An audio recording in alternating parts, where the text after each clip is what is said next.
मगाच्या बा भयणीनो एकल्यानी विचारता तुजो जाव्यान पिवोवचें सोडलें गी म्हणून पिवोवचें सोडलें गी पोर तुज्या पांयांक पडलो हांव घरा आसतना पांयांक पडलो म्हूण देखून ह्या सासू माई मस्तू तो ती रागान पेटली क्रोधान पेटली ती रागान पळया ती म्हणाली तिच्या इश्टिणी कडेन म्हजो जावय हांव आनी पियेना म्हणून आनी म्हज्या पांयांकच पडलो माय पांयांकच पडलो पियेना म्हूण जायत बक्षी म्हणून हांवें म्हज्या चेडवाक सांगलें वच ताच्या सांगाता म्हणून घरा आयिल्ल्यान तें वच ताच्या सांगाता म्हूण हांवें धाडलें मागीर सांजेर हांव न्हांवंक येता म्हणटाना काल पळोवचें म्हज्या आनी एका जावयान दुयेन आनी जावयान म्हज्या पांयांक चेन घाल्ली एंकलेट्स म्हणटा आमी पांयांक चेन घाल्ली वो पियोवन पाश्चाताप पावन म्हज्या पांयांक पडलो न्ही हांवें चिंतलें वो दूख पावला पियोवन पाश्चाताप पावला म्हज्या पांयांक पडला म्हणून ताणें म्हज्या पांयांक पडला काय लागता गी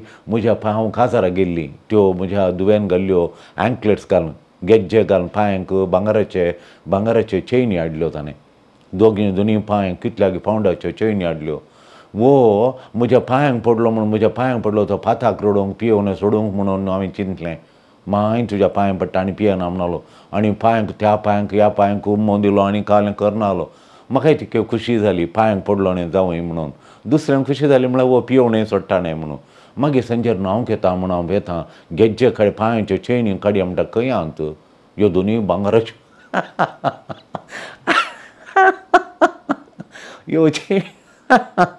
ह्यो पांयांच्यो चेनी दोनी काडून तो सोरो पिवंक गेलो दोनी चेनी कितल्याक हजारांच्यो माल तो दोनी चेनी पांयांच्यो काडून वो गेलो आनी गट्ट पिवून गेलो माय हांव घरा येता गट्ट पिवून आयलो कोणें दिले पयशे ताका म्हणटाना पुता म्हज्यो चेन्यो दोनी पांयाच्यो चेन्यो काजारा म्हूण गेल्ली आज काजाराल एक जुबल्यो आसलो हांव गेल्ली काजारा ह्यो चेनी पुरो घालून पांयांक घालून गेल्ली हांव पुरो दोनी पांयांक पडलो घरा ताणें चेनी पळोवन पांयांक पडला आनी दोनी चेनी काडून गेलो तो आतां पिवूंक गेलो आनी येवन दितो आमच्या घरा म्हणाल तशें तिका आयिल्लो राग आयलो म्हाका आयच्या ह्या करिज्माच्या ह्या प्राजत काळाच्या तिसऱ्या आयताराचो वांजेळ जेजू देवाळ नितळ करता देवाळ नितळ करचें ह्या दिसाचो वांजेल वाचतना म्हज्या बाबान एकटी चाबूक खाणयल्लें म्हाका उडास येता बाबान आमकां सांगलें बिलकूल तुमी बिडी सिगरेट ओडूं नजो म्हणून आनी आमी बारीक केअरफूल आसली हांव तो बोगसूंचो न्ही भाब आनी म्हजो आमी त्या वेळार ल्हान हांव थंय 4थेंत की 5वेंत की नासलो आनी म्हजो भाव व्हडलो ताका 18-19 वर्सां प्राय त्या वेळार ते तरणाटे खेळून आनी पुरो जाल्ल्या उपरांत एकलो तातूंत खंय भायर बंबय त्या वेळार काम करनालो तो आयलो बंबयत हांव रेजेर आयिल्लो आनी क्रिस्मसाचे दीस इल्लेशे दीस त्या वेळार क्रिस्मसाचो काळ फेस्ताक म्हूण आयिल्लो तो आनी आयिल्ल्या वेळार ताणें काय केलें ताचे कडेन पयशे आले आनी बिडयेची एक पॅकेट ताची आसली एक काट बिडी आसली लोव बंबयतावन त्या वेळार ताणें एक काडे हाडली आनी लोव पेटोवन तो एक बिडी ओडली ताणें आनी सगळ्यांक अशी बिडयेची पॅकेट दिली आनी म्हजो भाव नाका म्हणलो दिसता नाका म्हणलो खंय तो आनी ती बिडयेची पॅकेट ताणें सगळ्यांक दिताना तूं काडलो ओडलो सांत रे म्हूण सांगलें देखून हाणें भियान काय लज दिसली देखून सगळीं ओडतात न्ही म्हणून आनी मर्यादीक खाण येयली आनी ओडल्या बरी केली आनी खाण उडे पालवून थंय घाली ताणें ओडी एकेशें ओडलें आनी चोडलें आनी तें ताका बरें जावना तें ओडची सोय नासली पूण एकल्यान पळोवन सांगलें सगळ्यांनी ओडल्या म्हणून आनी मर्ती नांवाच्या पुतांनी ओडल्या म्हणून बाबाक कळ्ळें तें बाब 2 दीस उपरांत बारी बेजार जालें बाबाक तें खबर सांगल्या तक्षण बाब घरा येयलो रडलो आनी भाव म्हजो घरा येताना ताच्या हांग 4 खणसलां मार तोंड पुरो सुजलें बाबाचें बाब मातसो रागान पेटलो बाब खुबळ्ळो बाब ओलो प्रशांत तो ओलो सादो दिसतालो इतलो मोठो म्हजो भाव बरो सक्त्यवंत आसलो बरें कामांत बारी चातूर तो आनी बाब तसो इतलो मोग करतालो सांगचो नाका काल हाडल्यार पयलो कुडको खाण ताका लाडू वाडलो जाल्यार ती पॅकेट ओपन पयल्यान ताका बाब तसो मस्त मोग करतालो आमचोय मोग करतालो पूण तासो ओडलो ताणें घरसलेजे मुखार घर चलोवंचो मालकुडो पूत म्हणून तसो भारी मोग पूण त्या दीस बाबाक ओलो खुबाळ्ळो ताका दुखोवंक न्ही अली संवय तुवें करूं नजो आनी मुखार तुवें सिगरेट ओडूंक जो म्हळ्यार मोगान ताणें तो राग दाखयलो त्या मोगाच्या रागान ताणें सरसरीत ताका 2 काणसलां मारलीं. ताचें तोंड सुजोवन तो 8 दीस भायर वचनासलो, दोळे आनी परत सुजोवन गेल्ले. त्या म्हणल्यार बाबान ताका काणसलां मारले. आज मोगाच्यानो जेजूय एक चाबूक करून देवाळ नितळ करचें, देवाळ नितळ करूंक येता. खंयच्या वेळार तो देवाळ नितळ करूंक येता? तो पास्कांचो काळ. आमी आतां प्राजिताचो काळार आसा. पास्कांचो काळ तो लागीं लागीं येता आतां. आनी पास्कांच्या तेंपार म्हळ्यार नाना गांवांचो लोक थंय बली भेटोवंक, देवळांत बली भेटोवंक ह्या पास्काच्या परबेंत पात्र घेवंक येतालो. हें पाताक दिवचें आमच्या पातकाच्या फारीकपणाची बली, पातकाच्या फारीकपणाची बली देवळांत सकाळीं एक सांजेर एक भेटयताली. एक शेळी सकाळीं, एक शेळी देवळांत सांजेर भेटयताले आनी लोक हरयारीन येतालो. आनी ताच्या मोदें हें आपणाचें पाताक देवाक पातकाच्या फारीकपणाची बली. आनी पास्कांच्या वेळार भायरच्यान आयिल्लो लोक वर्सां हेपटी 2 वर्सां हेपटी ते दियास्परा म्हळ्यार जुदेव लोक इज्रायलांतल्यान भायर आतां आमचे भुरगे दुबय अमेरिका कामां येता तशें व्हडल्या कामाक बिजनसा भायर येताले. ते पुराय पास्कांच्या वेळार ते येताले. आनी एक फावटी येताले म्हळ्यार ताबेर्नाकलाच्या फेस्ता वेळार ते येताले.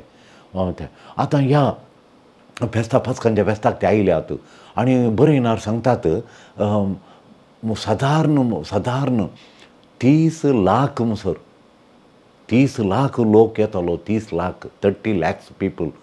तेदो व्हडली परब ती. आतां कांय आमच्या हांगा खंयच्या पिरगजींनी पुणक्षेत्रांनी सड्ड म्हळ्यार 1 लाखा भितर. पूण थंय त्या फेस्ताच्या दिसा 3 लाख लोक आसतलो म्हणून त्या दाळा ते. आनी लोक येतना तांकां ती आंगवण घाली बसयली आंगवण ती देवळांत घालूंक येतालो लोक. आनी आंगवण घालता ती नाणी कारेन्सी म्हणटा आमी. नाणी ताचे रायाचेर बायतावन आयिल्ले, बायतावन रोमाच्या रायाचें त्या दाळा ताचें मुद्रा आसतालें. ताचें रुपणें त्या नाणयांचेर, त्या नोटांचेर आसतालें. ते तांणी घालचें बरी ना, देवळांत घालचें बरी ना. मनशाचें रायाचें रुपणें थंय घालचें बरी ना. थंय जेरुजालेमाचें रुपणें आसचें. जेरुजालेमाचे पयशे, इज्रायलाचे पयशे आहात ते तांणी यात्रिकांनी ते पयशे घालूंक. देखून व्हडल्या तरान लोक जमा जाताना थंय मस्त वेपार वहिवाट चलतलो.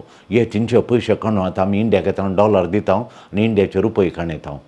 तशें हांगा थावन येताना आमचे पयशे दिता आनी तांचे डॉलर अमेरिका येताना अमेरिकाचे डॉलर काडून येता.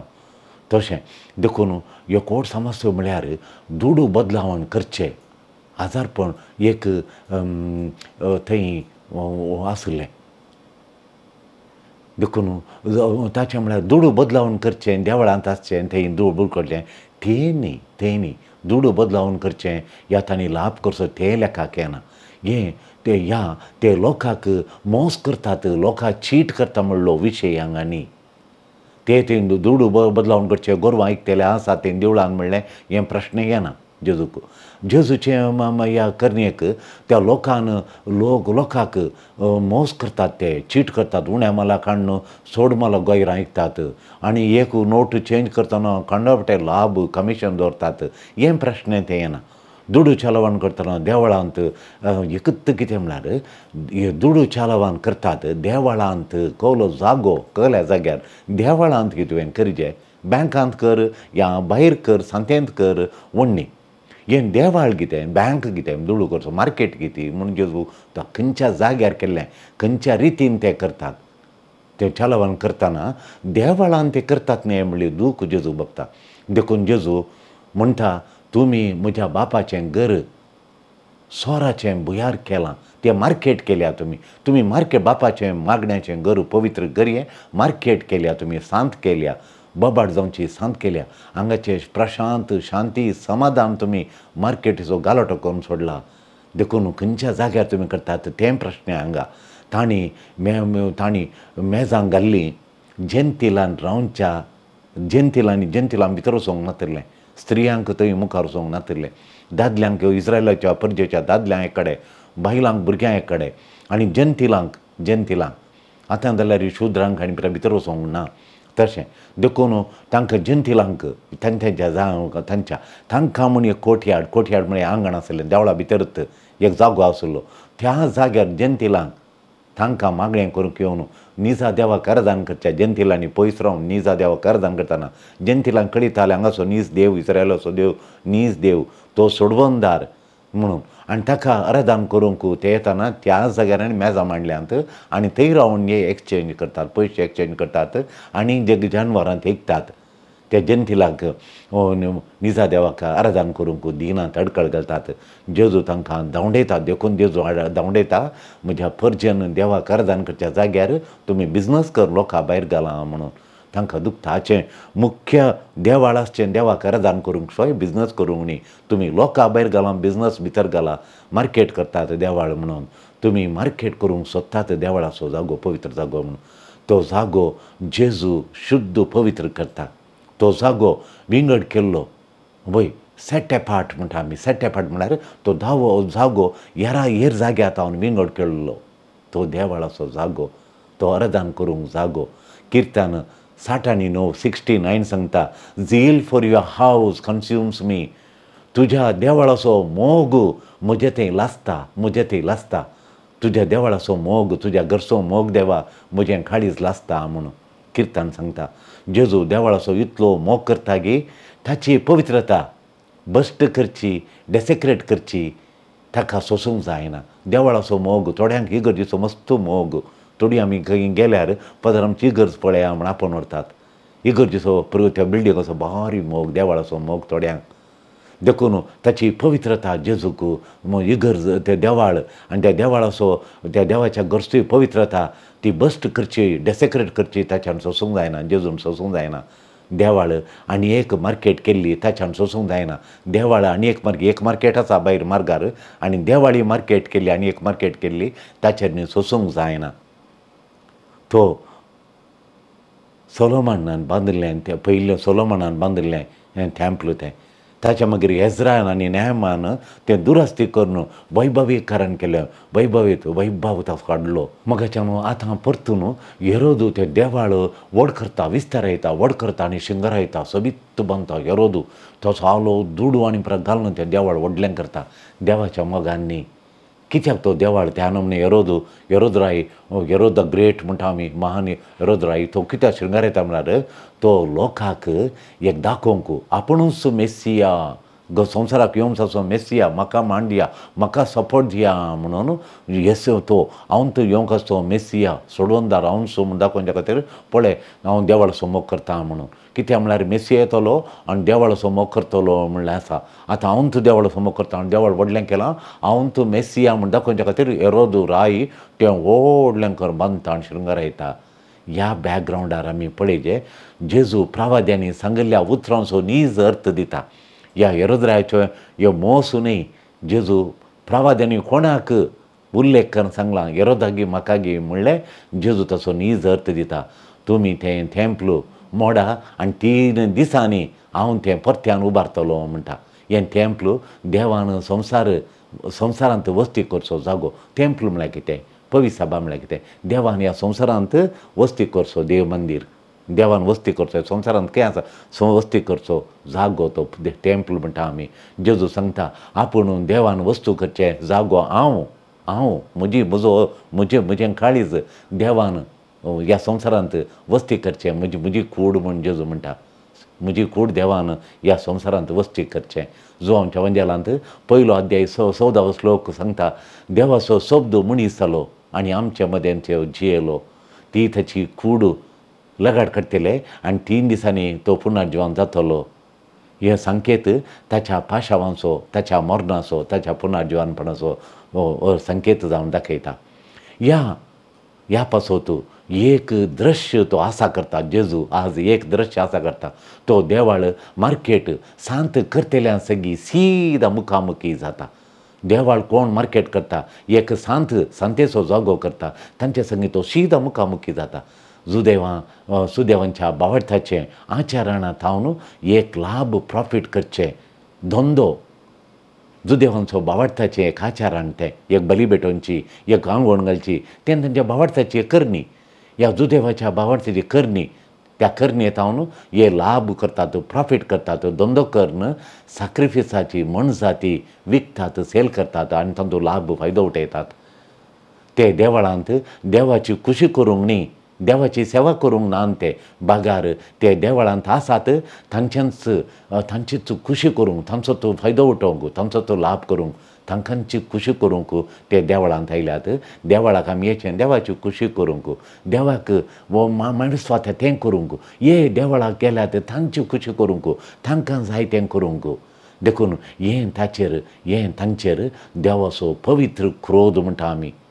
दी होली रॉथ ऑफ गॉड, होली रॉथ ऑफ गॉड म्हळ्यार देवाचो पवित्र क्रोध थोडे फावटी येता मनशान ताका तितलें दुख येयल्या वेळार.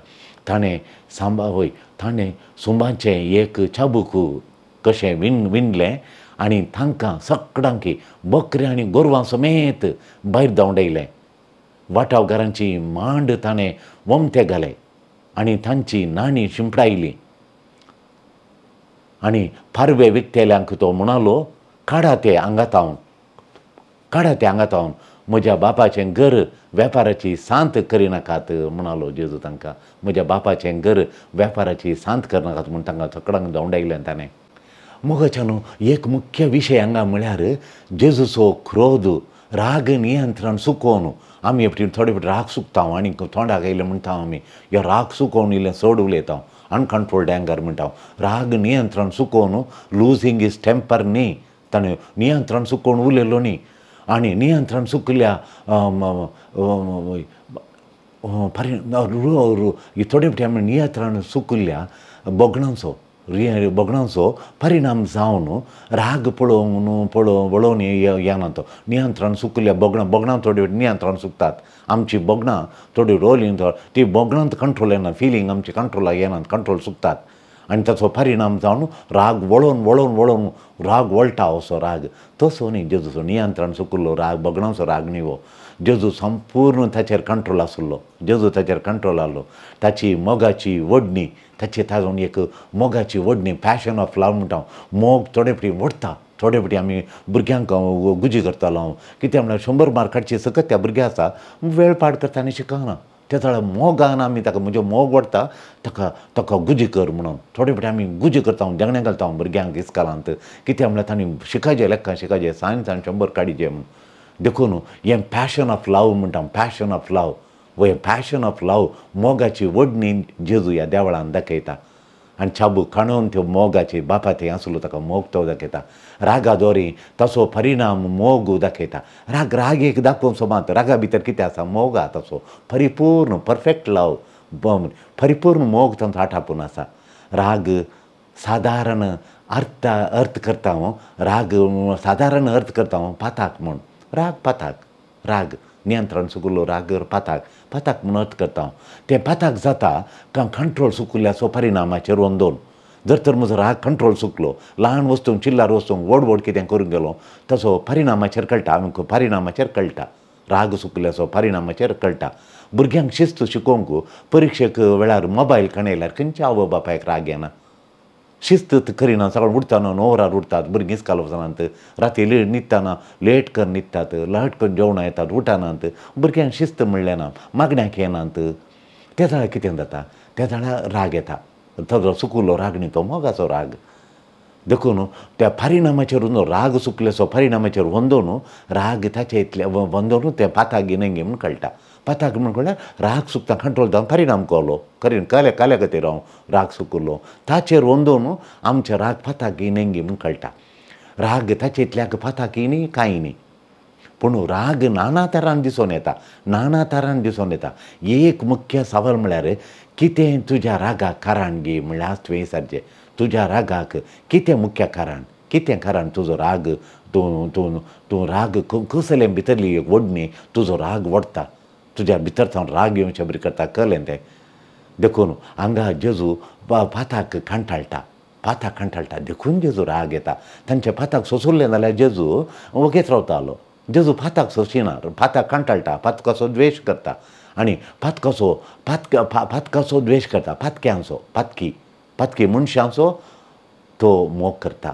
देखून तांचो मोग तांचो आनी देवळांत ताणें बिजनस करून ताचोच मोग उगडो नजो म्हणल्यार त्या तांच्या मोगान जेजू तांकां फाटी हाडच्या खातीर मोगाक फाटी हाडच्या खातीर ही छपको खणयता आनी तांकां दोंडयता ती देवळांत भायर करता आनी देवळां शुद्ध करता आनी हें ताच्या क्रोधाक कारण जाता ताच्या क्रोधाक कारण पळयतना कळटा देखून जेजू फातां कंठाळटा फातकी मनशाचो मोग करता हें ताच्या क्रोधाक कारण जाता वाट्या वेपाऱ्याची मेजां त्यो वमतींग घालता आनी चाबूक लोकांक देवळांत भायर घालूंक चाबूक वापरून ताका दोंडयता लोकांक भायर दोंडयता जेजू स्पश्ट करता हांगा खालें म्हळ्यार बापाचो अती मोग म्हज्या काळजांत जळटा बापाच्या मोगाचो ती उर्बा म्हज्या काळजांत जळटा आनी ताच्या बापाच्या घरांत ते आसात लोकांचो तो इतलो मोग करता बापाच्या घरांत आसून ते अशें करतात न्ही म्हणलें तो पाश्चाताप जेजूक दुखता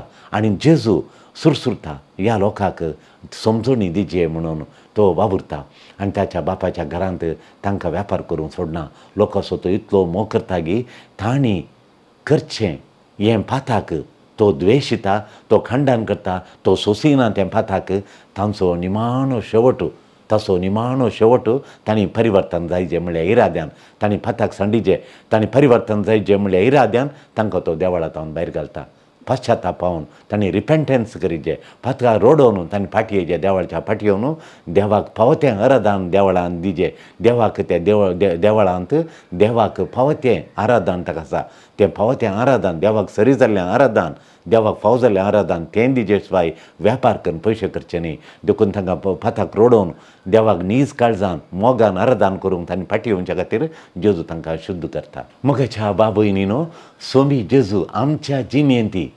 फातकाची कथी रिती त्याच रितीन खंडन करता तांकां देवळांत छाटी काडून खंडन केल्या बरी आमच्या जिणेंत फाताक तें खंडन करता फातां कोणाच्या जिणेंत जाल्यार जेजू खंडन करता तो फातकाचो द्वेश करता पूण जेजू आमचो मोग करता फातक्यांचो मोग करता आमचें फाताक तो खंडन करता आमी सारक्या वाटेर येवंक आमकां एक पवित्र दमकी तो दिता एक पवित्र दमकी एक पथ आमच्या पथकाक आमी सारक्या वाटेर येवचे सताच्या वाटेर येवचे देवाक नीज काळजान आराधन करचें देवाक स्तुती करचें अर्गां वगडाप दिचें ह्या इराद्यान तो आमकां एक पवित्र दमकी ह्यो होली रेब्यूक पवित्र दमकी तो आमकां दिता आनी ती आमचेर पडा जे म्हणून सोम्या म्हजेर एक पवित्र दमकी पडा जाय म्हूण हांवें मागचें तुका नीज आराधन करच्या खातीर म्हजे ह्या पथकाचेर हे पवित्र दमकी म्हजेरय पड म्हणून हांवें मागचें हांवें आशेवचें आनी ती आडयन हांव जेजून म्हजेर एक दमकी घाल्यार पवित्र दमकी ह्या प्राजीत काळार तुका कसलें एक दमकी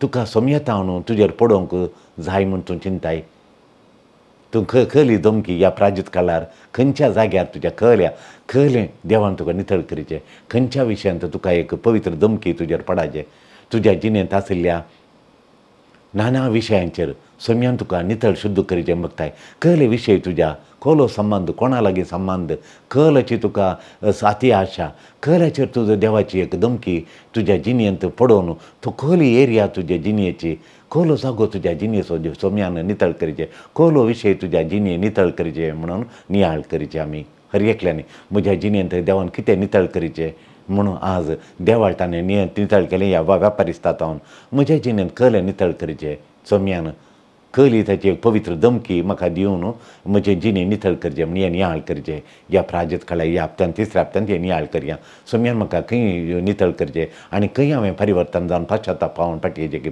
तुका सीदा अशें कशें उलोवंक सोम्याक सोड अशेंत उलोवंक सोम्याक सोड तूं हांवें रेखल्यान आमी सोडिचें सोम्यान आमकां उलोवंक आनी तशें आमी पाश्चातापा येवंक आमी प्रयत्न करचे सोमी आमकां परिपूर्ण मोगान तसो मोग करता संपूर्ण ताच्या मोगान आमचो मोग करता परिपूर्ण मोगान अर्द्या मोगान न्ही संपूर्ण मोगान आमचो मोग करता परिपूर्ण काळजान आमचो मोग करता तुजो आमचो मोग करता आनी आशेता म्हजें जिवीत आमचें जिवीत आमच्या जिणेंत सगळीं पथकां काडून आमची जिणी नितळ करूंक जेजू आशेता आमचो सगळ्या काळजान मोग करता आनी आमची सगळीं जिणी सगळीं पथकां काडून आमचें काळीज मोण सगळीं जिणी अंतस्करण नितळ करूंक तो आशेता सोम्या हांव जाणा हांव म्हणून फातकी आमी फातकी म्हणून सोम्या आमी जाणाव आमी फातकी म्हणून आमी जाणा तुजी दया काकूळट आमकां दाखय तुजी पवित्र दमकी आमकां गरज आसा तुज्या पवित्र दमकेची